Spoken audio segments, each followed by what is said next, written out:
Welcome to the first episode of our third season of A.U.M. Ask Us Marketing. I'm your host, Callie Fedesinko of Callie Collective, a digital marketing agency designed to build relationships between financial advisors and their target audience through data-driven content, websites, and advertising. If you'd like to learn more about us, scan the QR code below my face. This episode is brought to you by the Financial Planning Association, otherwise known as the FPA. FPA is a great resource center providing education, support, and networking opportunities for financial advisors like you. And our guest today is going to be speaking at the Florida FPA something or another. She can tell you when she's on here.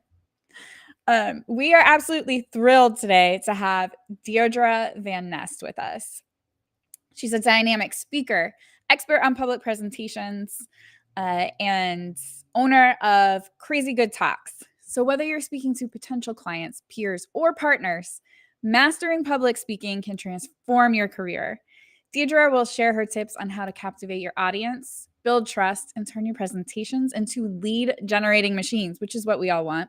So if you're ready to supercharge your speaking skills and make an impact, dive in with me as we talk with Deirdre. Welcome, Deirdre. Hey, so happy to be here and happy to be your first episode of the year of this amazing 2025. It's going to be a killer year. It's going to be exciting. Yes. Okay, so I mentioned it. You're speaking at the Florida FPA. Yeah, Northern Florida. We're doing 2 events. So this Friday, I will be in Tampa. So if you're in the Tampa area, my new hometown, my first gig in my hometown, actually. That's kind of exciting, right? That is very exciting. So if you're in the Tampa area, please come see me there. And then we are going to be in Jacksonville in February. I don't recall the date off the top of my head, but in February, I'll be driving up to Jacksonville and then speaking there. So I'm super excited. That's very exciting. Yes. Okay, I've got some questions for you. So yeah, we have a lot to cover in a short amount of time. I know. I got to dive in fast. Yes. So you are, you're a presenter and you teach people how to present. Mm-hmm. Tell me why. Like, why should anybody even care about public speaking? Oh, such a good question. So first and foremost, I can say from experience that no human being, no financial advisor will ever scratch the surface of their potential as an advisor, as a leader, and as a human being without developing what I call crazy good public speaking skills. So the person you are with these skills is not the same person you are without them. The influence you have with these skills is not the same person, not the same influence you have without them. The impact you can make on the lives of others is not the same as when you don't have them. And the revenue and money you can make when you have these skills is drastically larger than without them. And I say this with confidence because I've seen it in my own life. Yeah. Like, believe it or not, I used to actually be terrified of public speaking. Like people do not believe that. Did I ever tell you that? No, I don't think you did. Oh my gosh. Yes. So I remember the exact moment it happened. I was in the 9th grade. I had been on the stage for years prior in, just acting and getting lead roles. And I go into high school and it's my first performance of reading a scene in front of my acting teacher. And I delivered what I thought was a Meryl Streep worthy performance, Callie. And so I looked at my teacher, Mr. Smith, for praise and instead basically heard, Deirdre, that stunk. Oh, yeah. And I got to say, I was devastated. I had lost my mom just a few years prior. Things at home were not great. And I was already a very broken, hurting, vulnerable teenager. And I just took that to heart. I took it to heart. I believed it. Yeah. And I quit acting at the end of the semester and I would not take the stage in any form for 24 years, Callie. What changed? Like, why were you like, I'm going to try it again? So what changed was in 2007, I got certified. I took a 2-year coach certification program called the Fearless Living Institute, and I got certified as a fearless living coach. And I was working with entrepreneurs where I lived at the time in Minneapolis, helping them get past the fears and excuses that were holding them back. So one thing was I like to walk my talk. So this was a big fear. And if I'm helping you get over your fears, I know I need to move past mine. So that's number one. But the second was that everybody that I met said to me, Deirdre, the best way for you to grow your influence, your authority, your impact, and your income is by getting out there and speaking. And I ignored them until they wore me down. And about after a year of hearing that, I was like, they're right. I need to do this. And September of 2008 was the first time I took the stage again. Wow. Since that 9th grade acting episode. Wow. And then did you feel it's like you changed killed my life. that first? No. Oh, I totally didn't nail it that first time, but it wasn't so bad. No one was throwing anything at me. Right. Nobody told me I sucked or stunk or, you know what I mean? And like, actually people came up and they're like, oh, that was super helpful. And so that was enough to get me to keep going. Absolutely. What I did though, because I wanted to be good, I recognized if I'm going to do this, I'm going to be really good at it. Like many of your listeners, if we do something, we want to be good at it. So I knew, like any great athlete, I had to hire a coach. So I actually started working with a coach to learn the process, because it's not enough to get on stage. You actually have to be good. Right. So I started working with a coach to learn the process. That helped me. One of the things I know you want to talk to me about is confidence and fear. That's what actually helped me get past the fear. You know what? I wouldn't even say it helped me get past the fear. It helped me grow my courage muscle. Because the fear doesn't really matter. The fear's irrelevant. You can do anything scared. It's whether or not you're willing to be courageous, right? So that's what enabled me to be courageous. And it enabled me to be confident that I was using the right speaking and communication strategies and structures to win over and engage my audience. You're like, I know I'm doing the right thing. I just have to do it. I just have to do it. It's like the right stroke, right? You think of like Michael Phelps, like his coach is saying, this is the stroke, this is the stroke. And he's like, all right, I got to do the stroke. And now I just have to keep the reps. So this becomes second nature. So that's what happened. And within a couple of years, some totally incredible things happened. I was changing people's lives. Like people would see me in Minneapolis and they'd be like, oh, I heard you speak and thank you, because now I'm doing this thing that I was terrified to do. I had one person like, I got on TV, people starting businesses, people firing clients, people firing people hiring people, like all these amazing things. I started bringing in clients from my coaching business. So my income was elevating and I didn't have to market one-to-one primarily. And then I started getting paid to speak, which I never set out thinking I could ever be good enough to be paid. Like that wasn't even a thought. And then I had this one client. So what happened was I had these mindset clients, right? And I started sharing what was working for me as a speaker, because they were also entrepreneurs. And it was just very ad hoc. You're my client. Let me help you. Let me teach you some things. So I had this one client. It was a couple, doctors, Matt and Becky, chiropractors. And when I sat down to work with them, Becky said, Deirdre, we need the mindset work, but we also need traffic to get in the door, right? So you can relate to this with what you do, right? You need more eyeballs. You need that traffic. And if we don't get the traffic, we're going to have to go to the dreaded plan B of closing down the clinic. Ooh. How no pressure and how devastating. Like my heart broke. My heart broke when they said that. And I was like, all right, this is not what I do for a living. I don't teach speaking. I'm going to teach you everything I've learned. So I taught them everything I knew. I helped them get booked for a gig. They got in front of, it was 96 moms, okay, at my church. It was a mom's group. And so Dr. Matt gets up there and he delivers this talk on childhood nutrition and the role chiropractic plays in that. Okay. And so I get this call from Dr. Becky after the presentation was over. She's like, I could hear the emotion in her voice and I'm thinking, what the hell happened? Like what happened here, right? And so she says, Deirdre, you're not going to believe it. And I said, what? She said, we just walked out of that gig with 103 new patients on our calendar. That's amazing. Now, there were only 96 women in the room. So what happened? They were signing up their husbands and kids. So they walked out with 103 new patients' exams. It changed their life. There was no more dreaded plan B. They had this thriving practice. We broke the code. They replicated this over and over again. And when they went to sell the business years later, they were able to sell for what they wanted. But it also changed my life. Because when I heard the emotion in her voice and when I knew I played a role in helping them realize their dream, help more people and save their business, I understood that the only thing I love more than knocking it out of the park on stage myself was helping other entrepreneurs to do the same.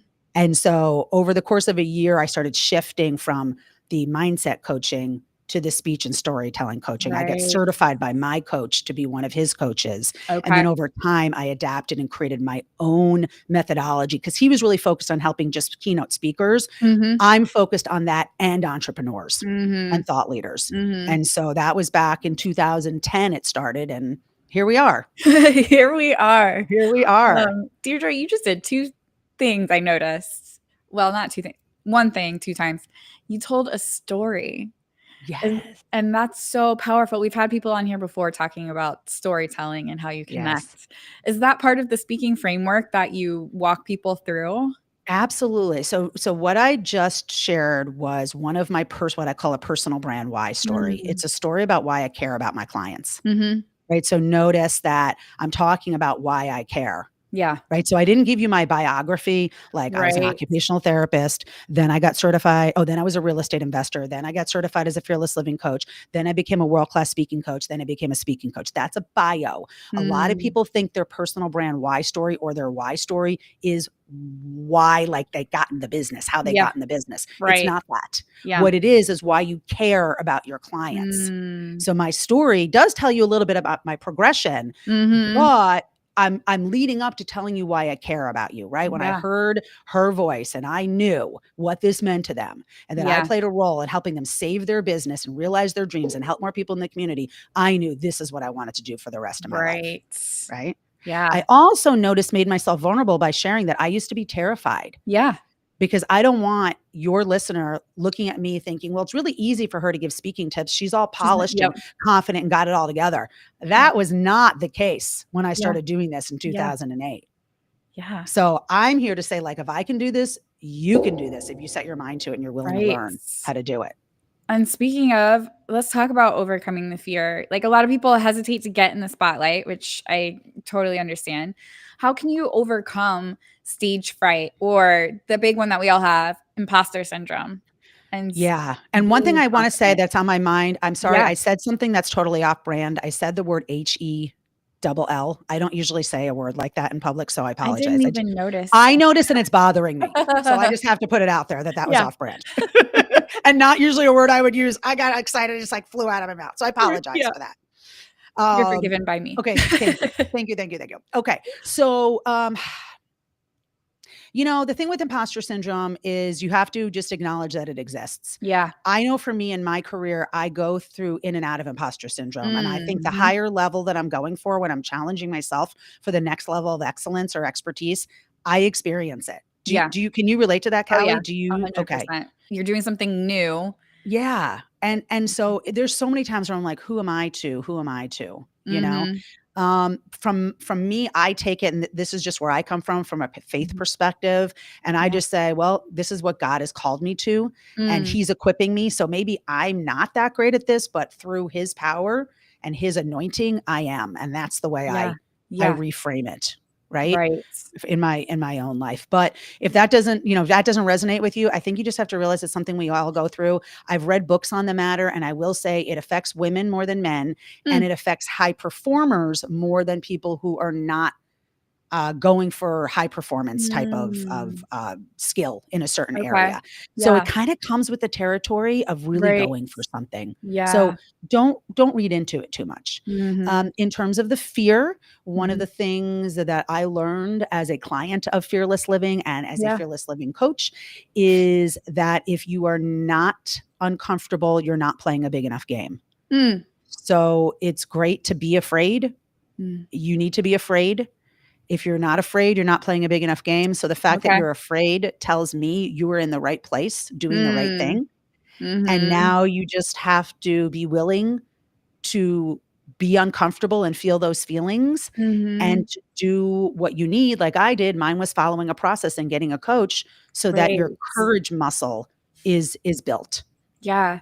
And I don't remember where I heard this, but the physical response to fear is the same response to excitement. Exactly. The only Yes. difference is your outlook. Is the only difference. So sometimes I'll remind myself like, "Ooh, I'm actually really excited. I'm really Yeah. excited." Right. Now, one thing that I have learned as of late, January 6th was my plunge anniversary, is cold Mm. plunging. Mhm. So cold plunging, if you Mhm. struggle with any type of anxiety, which I Yeah. have struggled most of my life since I lost my mom with anxiety, Mm. um, Cold plunging is amazing for tamping down and like kind of shutting off that fight or Huh. flight and letting you be in the parasympathetic nervous system where you have more like rest and digest. Okay. So if you really struggle with anxiety Yeah. and fear, you might want to take a look at cold plunging. It will carry through to all areas of your life. And it has been an absolute game changer for me in my life. How long? And you said A year. a year, January 6th was a year. and you do it every day? I do it 3 to 4 times a week. Okay. Yeah. Okay. Yeah. I don't like being cold though. I know, but the results are so phenomenal in so many ways. How long Um, did you see results?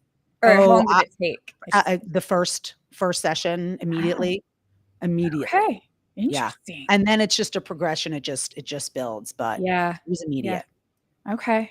Mhm. Um, so for speaking, Yeah. what makes a crazy good presenter? Okay. Are there like characteristics or Yes. techniques? Yes. So a crazy good presenter is someone who can really what I call stand out and own the room. Mm, And I don't mean own the room from an ego sense. mhm, What I mean by own the room is, first of all, you're confident. mm, You look, you feel, you sound confident. You might feel nervous. That doesn't mhm. mean, but you look and feel confident because being nervous and confident can coexist at the same time. Right. Yeah. Okay. So you're confident. And because you're confident, you can be anchored in the present moment with your audience, Mm, right? mhm, You're not worried about how you look, how you sound, what they're thinking about you. mm, You're just solely focused on delivering immense value and connecting mm, with them. So a crazy good speaker is someone who can make authentic connections with the audience, can build trust quickly, can mm. keep their attention on you Yeah. instead of on, I don't know if you can see my phone, on the Yeah. phone, Right. right? And inspire people to take action so you Mm. transform lives. Mhm. And that might sound like a tall order, it is, but there is a science Okay. to becoming that type of speaker. There are Mm, strategies, there are formulas that any person, I don't care if you think there's no way that could be me, 100%, if you're mhm. willing to train and do the work, it can be you. Because that was me, and I've done it. Yeah. And I've coached hundreds, if not thousands of clients to do it at this point. Yeah. All I need is willingness. Okay. That's all you need to come in is willingness. Okay. And so when you're practicing or your clients are you practicing on your own at home? You know, because it is different versus getting on stage in front of a bunch of people. Yeah, it's both. So I like to say that speaking and crazy good speaking is a contact sport. Mm, You're gonna get a little bloody, you're gonna get a little beaten, right? Like it's mhm. kind of it is like an athlete who does do a lot of practice solo. I'll talk about that in a minute. Yeah. But ultimately, you got to get on the stage and you got to get out there and you got to start delivering it and you got to Yeah. do it good enough and then a little bit more good enough and good enough and good enough until you start turning great, right? You Yeah. start turning Right. great.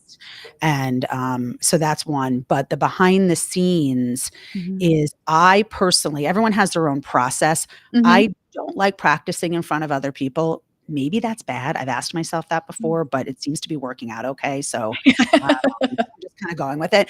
I practice while I'm exercising. So, Okay. I have this presentation on Friday that I mentioned. I have a Mhm. half day training I'm delivering next Tuesday. So, Mm. for both of those, I script everything out, and then I get on my Peloton or I Mhm. walk, and I've got hold on. I've got show you. I've got my scripts here. So what I do Okay. is I print out the slides, right? Okay. With the notes, Mhm. and I am just reading them and going over them and going over them until eventually I don't really need the slides and the notes anymore. Gotcha. Well, that's so funny because I've got 3x5 cards on Yes, my desk. exactly. Exactly. Exactly. Now, when So I've actually gone through and used them, that's a different story, but they are on my desk. they are there. They're sitting there. There's some sort of osmosis thing that happens. Right. For sure. Exactly. Yeah. So I noticed that Laura's here. This is exciting. Yes, in the Yeah. process of Yeah. rehearsing every day for her speech next week. Yes, Mm. Laura, I wanna know where you're speaking. So Laura is one of my clients, and I believe she's one of your clients too, so that's super exciting. Yes. She has also put in the work to do the thing, to get on the stages, which is amazing. She Laura, if does you're great still on there, stage. I've watched her. she's great, right? Yeah, Yeah, she's just I know. awesome. I know. So tell us where you're speaking, Laura. There is a little bit of a delay. Okay. from when she'll hear us talking. Okay, cool. Good to know.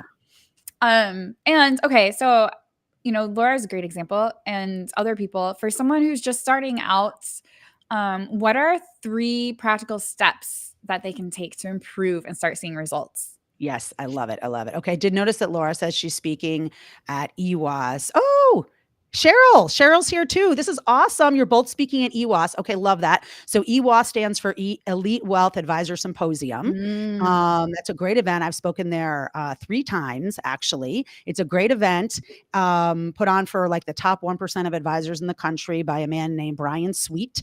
Used to also be headed by Randy Carver, who's the top agent over at Raymond James. Mhm. And one of my clients, Randy Brill, is going to be speaking there. So Laura, Cheryl, make sure you say hi to Randy, and I will make sure she says hi to you because she is absolutely amazing. I love So that. that's super fun. Yeah. Fun. Oh, Cheryl's Okay. talking Oh, American College. okay. So Cheryl's going to be at the American College. Oh, that's great. Love the American College. I know you'll kill it, Cheryl. It's amazing. Okay. So top A 3. lot of speaking next week. Wow. Yeah, there is a lot of speaking next week. That's Yeah. interesting. Usually I feel like it happens in September, October. Yes, sorry. Okay. 3 practical tips I think is Yes. Okay. So three practical tips. So the first tip Mhm. is make sure, and this might sound like a duh, but you would be amazed at how many speakers don't know this. Make sure you are very clear Mhm. on the outcome you want your audience to receive from listening to your speech. Mm.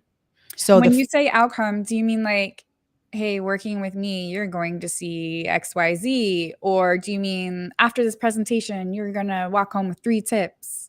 yeah. So what is your outcome? So basically, Mhm. it can be a little bit broader. So basically, my Okay. presentation of stand out and own the room every time you speak.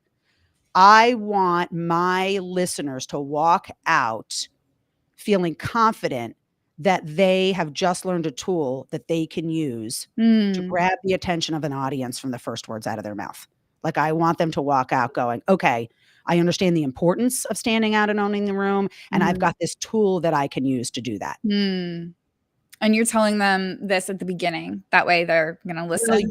you have to write that down, and then you Okay. reverse engineer the entire speech so that you deliver Mm. on that promise. Does that make Okay. sense? So if you Mhm. were literally making a promise to the audience, what would it be? And Right. then you have to reverse engineer your content so you deliver that promise. Okay. Okay? I see. And yes, you will be saying that somewhere in the presentation that this is what you want for them. But even more important than that, you have to want that. Because if you're Right. like me, you've seen speeches that are all over the place Yeah. and you're jumping from here and you're jumping from there. And you're like, wait, I thought you were talking about this and now you're talking about that. I don't understand where these two match up. Like, I Mhm. don't understand what I'm supposed to get from this. Mhm. Mhm. You got to have one clear, distinct outline, like Got outcome. it. Okay. So decide what your outcome is. So Okay. that's number one. Number one. The number 2 is you've got to open with a bang. Okay. Open with a bang means literally the very first word out of your mouth has to be something that's going to engage the listener. Mm. Most professionals, when they get on stage, and when I say stage, you could be talking to 3 people or 300. You Yeah. could be talking live, you could be talking in person, virtual, on a video. You could be talking for 1 minute, 1 hour, 1 day. Okay, this is Okay. used Okay. everywhere. Is you want to make sure that you grab people right away because people Mhm. are only going to pay attention for a couple of seconds. You Mhm. only have a few seconds before they decide if they're going to tune you in or tune you out. And if you don't grab them, you will lose Pressure. them. You know, it is pressure. It's a Where's my lot of cold plunge? right? It is exactly. You need your cold plunge. It is a lot of pressure. It's a lot of responsibility, but Mm. there's a scientific way to grab their Mm. attention. This isn't Okay. like you have to have some great personality and be born a showwoman or showman. Right. There's Yeah. science to this. Okay. Okay. So the science, and I'm going to give you a toolkit. I don't know if you Yeah. want to put the toolkit up there because Yeah. we're not going to have time to go into it here in detail. The science is knowing how to open with a bang. There. And so, yes, it's right there. So Callie just put a QR code. This is my crazy good opening toolkit. If you go there and you download it, I'm going to walk you step by step, and it's quick. It's like a Mhm. 15-minute lesson. I'm going to walk you step by step through how to open with a bang. And my Mhm. favorite way to do this is to ask your audience a powerful question. Mm. Okay. Okay. Ask your audience a powerful question. The Yeah. question should be related to the content. You should have them agreeing with you in the question, and it should be you focused, meaning you should say the word you. Mm. Okay. So it could be something like, you know, how would you like to take the stage knowing your audience would be leaning forward in their seats, so excited to hear what's coming? Tell me more. Right? Something like that. Or, right, one of the ways that I open my presentation on standing out and owning the room is I say, raise your hand if you never want your audience to look like this. And then it's like a bored audience slide and everybody laughs, right? Yes. So think about a question that relates to your content. I'm going to teach you how to do this in the Yeah. toolkit and open that way. And I know Cheryl's done this, right, Cheryl? Laura has done this. And Derek says the power of the second person using that word you. Other than our own name, the word you is the word that people will be most grabbed by. Okay. Try it. I tried for a full day to ignore people when they use the word you. I could not do it. Oh, You can't do it. interesting. It's also very hard to ignore people when they're asking you a question, Yes. particularly a you-focused question. You cannot do it. Our brain, and there is brain science that shows a you-focused question grabs attention. Now, the key to this is you don't say anything else beforehand. You're not like, hey, so let's say I get up on the stage at FPA. I get introduced. I'm not going to be like, hey, it's Deirdre. I'm so great to be here. I just drove 15 minutes from St. Pete. This is my first time speaking in Tampa. I'm so excited, blah, blah, blah. I'm not going to get into that, any of that. Those are called the unpleasant pleasantries. Okay, because they waste time. So thank you. Cheryl said it works. Yes, I have Coach Cheryl and she knows it works. She's awesome at this. And so is Laura, right? So what I'm going to do is when I get on the stage at FPA, I'm going to open with a bang. I'm going to ask my powerful opening question. Then when there's a logical break in the content, I don't have to introduce myself because I was introduced, but I am going to say, this is really exciting. I just moved here and this is my first time speaking in my new hometown. So I am going to share that. It's just not going to be the same thing that I say when I open. Right. Does that make sense? Yep. Okay. Yep. Okay. That does make sense. Yeah. And this is great for social media posts. Try this in social media posts, right? Yeah. I'm sure you'd agree. Yeah. This is one of the things that's going to get people to stop the scroll. And tell me if I'm wrong here. I think getting uncomfortable with silence when you're speaking. Yes. Let's use that as a third tip. Okay. So I've got a really good podcast episode on this called The Power of the Pause. It is the Crazy Good Talks podcast, episode 14, all about the 4 different pauses you need as a crazy good speaker and how to use them. So I go like step by step through it. If you are confident and courageous enough to pause, you will stand out heads and shoulders above every other speaker. It is hard though.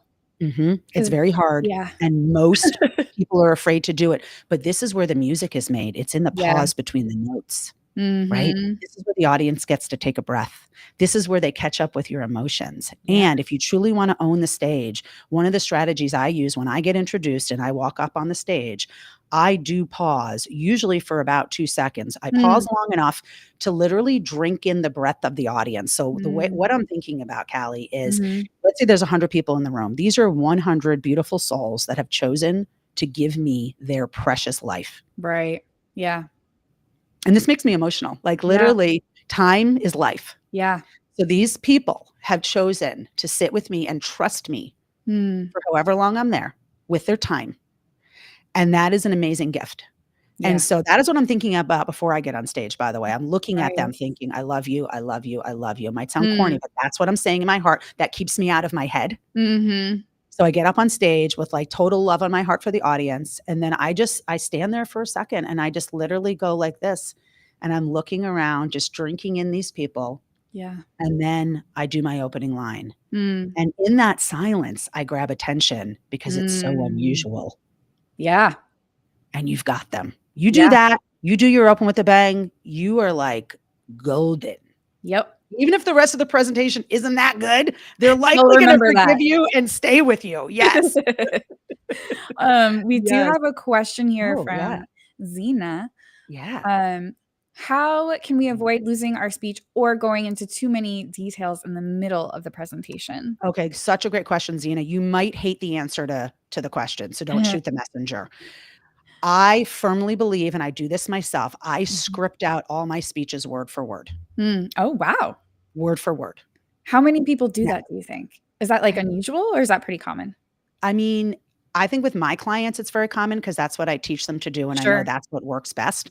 I think, and I don't wanna say this rudely, Yeah. I think if you're not wanting to be elite, you're not gonna push yourself to do that. But Mm. in order to be elite and crazy Mhm. good, this must be done. Now, Mhm. does that mean I am saying this word for word? Does that mean I'm saying all this word for word? No, it does not mean I'm saying all that word for word. Yeah. What it means is I have edited out the junk, so I will Mm. never get lost with too many details. Okay. So there's a famous like Native American proverb that says, "You don't know what you think until you write it down." And Mhm. I would say you don't know what you think till you write it down and edit it. So the act of editing it and thinking it through first, not thinking it through while you're on the stage, is gonna help stop that from happening.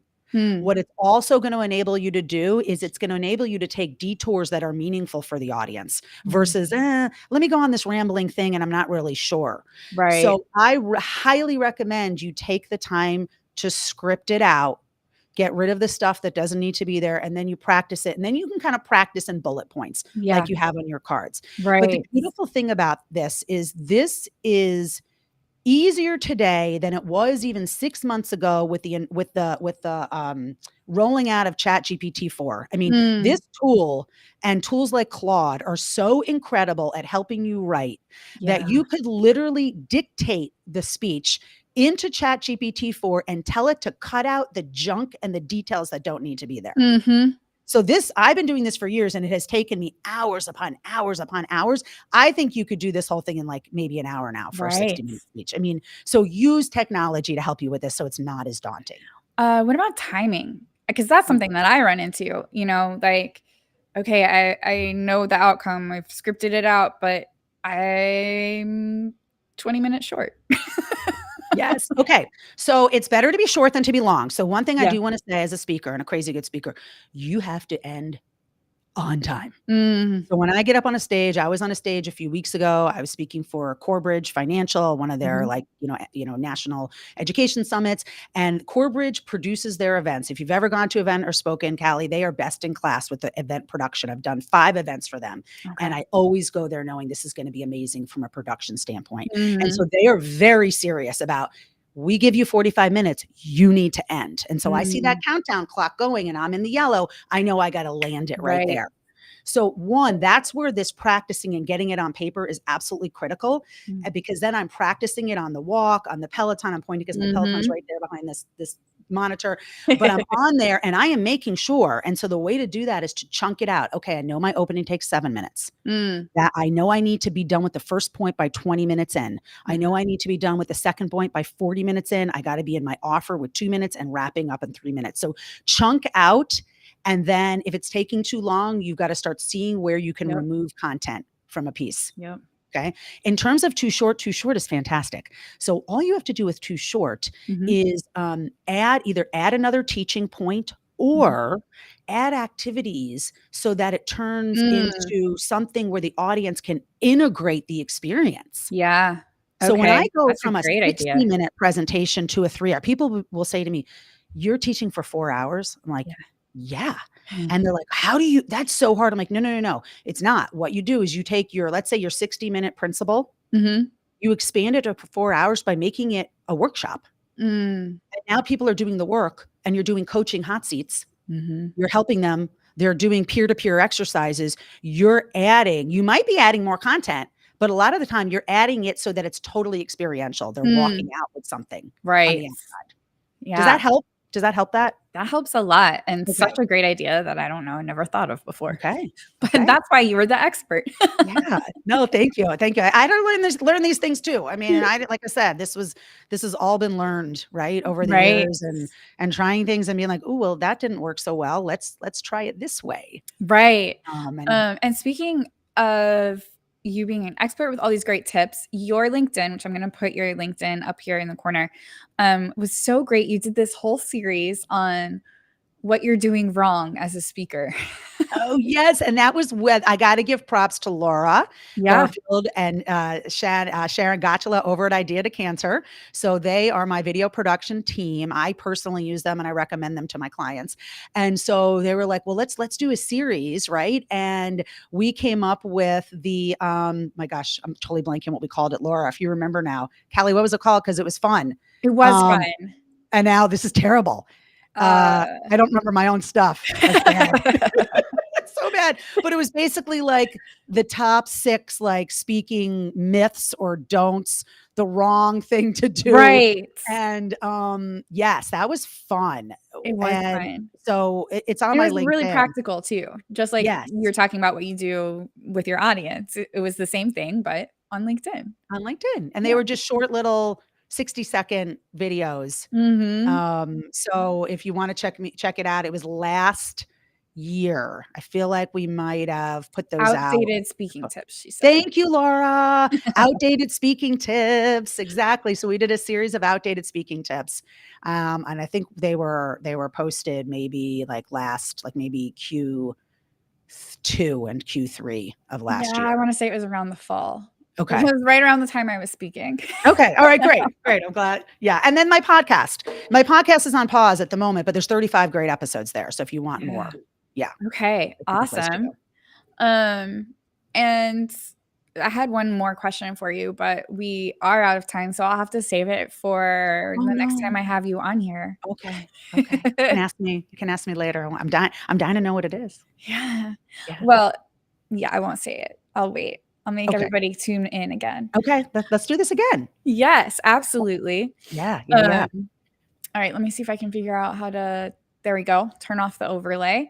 So what are the best ways for people to reach out to you if they're looking for a speaking coach? Ah, yes.